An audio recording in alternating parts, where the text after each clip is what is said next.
All right, in this video I'm going to show you how electron configurations are written in the standard form, standard notation. We need to know a couple of things. We need to have a couple of tools at our disposal in order to write these configurations. First thing we need is that order of orbitals that the Aufbau principle tells us we need to know. And again, what we do is we start with level number 1. It has only one s orbital. That's what we write down. Then we go to level 2. It has s and p. Keep the s's in line. Third level has s, p, and d. Again, keep the s's and the p's in line. Fourth level has s, p, d, f, and you can go s, p, d, f for fifth. You can go s, p, d, f for 6 and 7 as well. Again, the idea is we're adding one orbital for each new level. So we move down to level number 2, we add that p orbital. Move down to level number 3, we add the d orbital. Move down to level number 4, we add the f orbital. Then we just start connecting things from top to the bottom. So we start here, draw a diagonal line. Draw a diagonal line only going through s.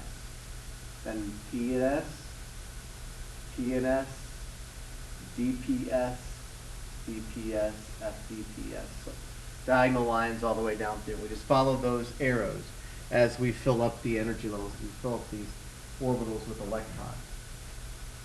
The other thing we need is a periodic table so we can get the number of electrons for our particular element. Now there are two numbers in each box. You have a whole number and you have that number with decimal values. And as I mentioned earlier, the whole number is the atomic number. The number with the decimal values is the atomic mass. What we want here, what we're concerned with here is that whole number, that atomic number. As you should know by now, atomic number is the number of protons in an atom. It's the identifying number for an element. It's how we look elements up on the periodic table. These are all neutral atoms at this point still. So we can still assume that the number of protons and electrons will be the same. So for our purposes in writing electron configurations, the atomic number will tell us how many electrons to include in that electron configuration. So aluminum is going to have to include 13 electrons.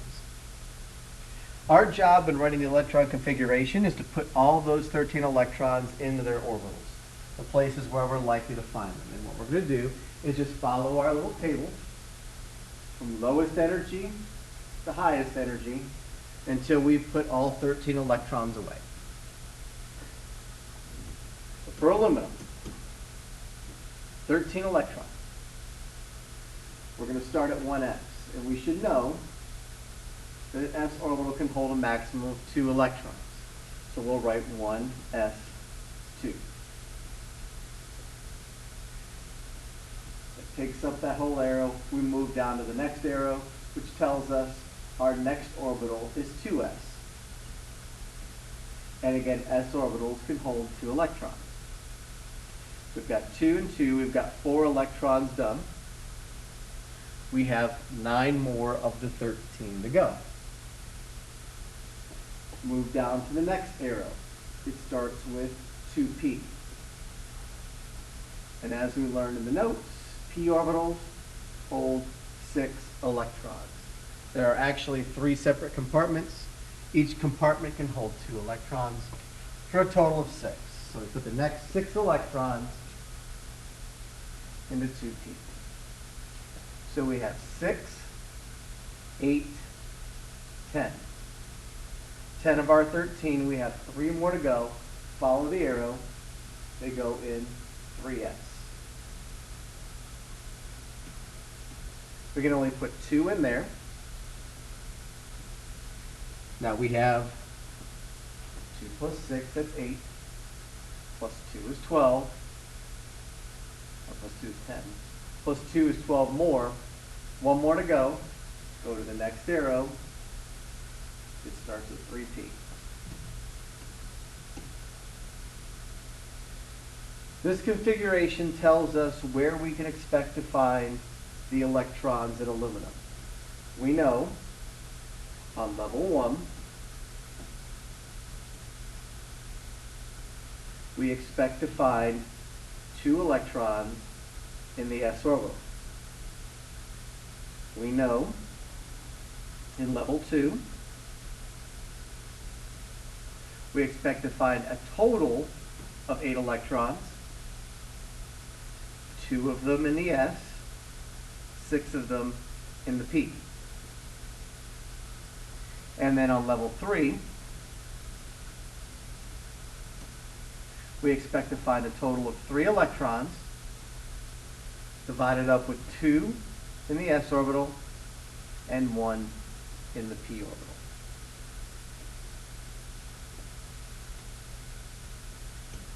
Let's move on to calcium. Again, the number that we're most interested in is that atomic number. The atomic number tells us the number of protons, because calcium has 20 protons. And because these are neutral atoms, we expect it to have 20 electrons as well. And again, as we write the electron configuration, we have to find a home for those 20 electrons, starting at the lowest energy and working our way up. So we start at the top of our diagram and we work our way down. We've got to go to the highest energy, lowest to highest. So again, start at the top, 1s. And again, s orbitals can hold a maximum of 2 electrons. So we'll stick 2 of them in the 1s. It helps to keep track as you go, keep track as you go. It might be beneficial, particularly when you get to the larger atoms. There's 18 left. We're done with that arrow, we move to the next. It has only 1 orbital on it, that is 2s.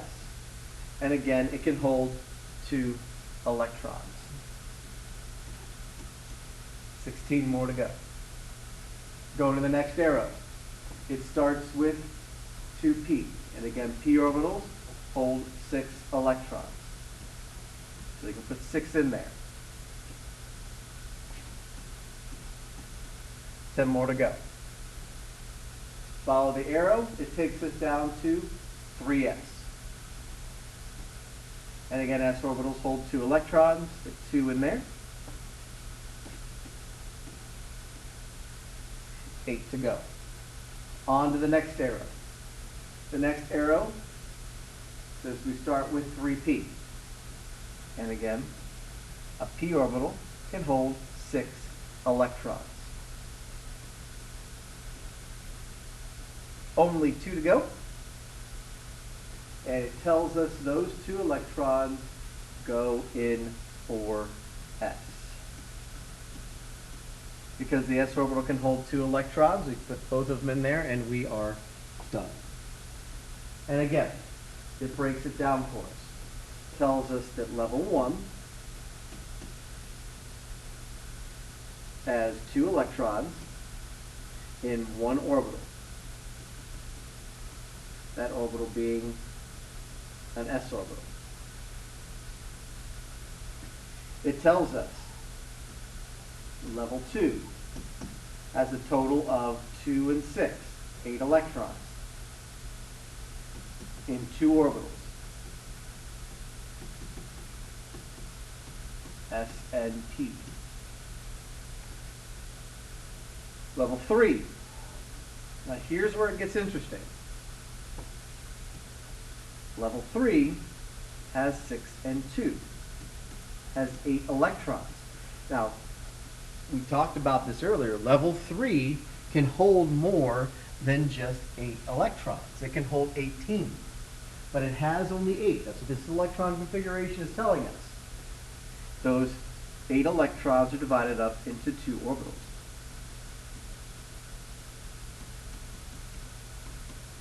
S and P. We do not put anything into 3D.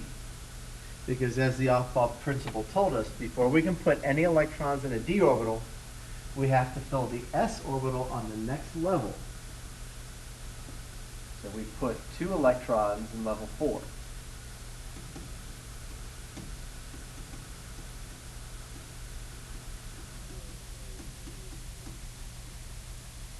Again, this is that Aufbau principle in action.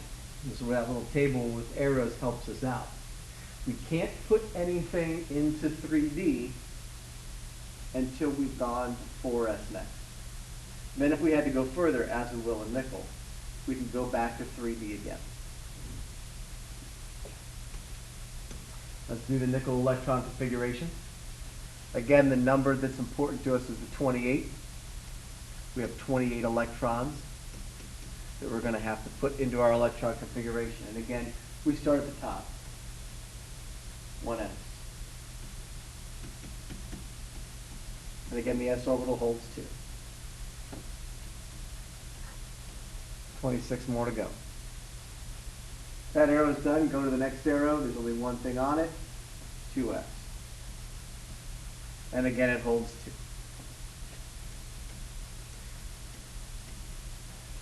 24 to go. Go to the next arrow. Starts with 2p. P orbitals hold 6. 18 to go. Follow the arrow to 3s. S orbitals hold 2 electrons. 16 to go. That arrow's done. Go to the next arrow. We start at this end. 3p. P orbitals hold 6. 10 to go. Follow the arrow to 4s. S orbitals hold 2.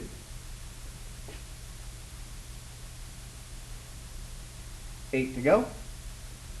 Move on to the next arrow. It starts with 3d. D orbitals can hold 10 electrons, so we can stick all 8 in the 3d orbital. We're done. Again, level number 1. 2 electrons in the s orbital. Level number 2.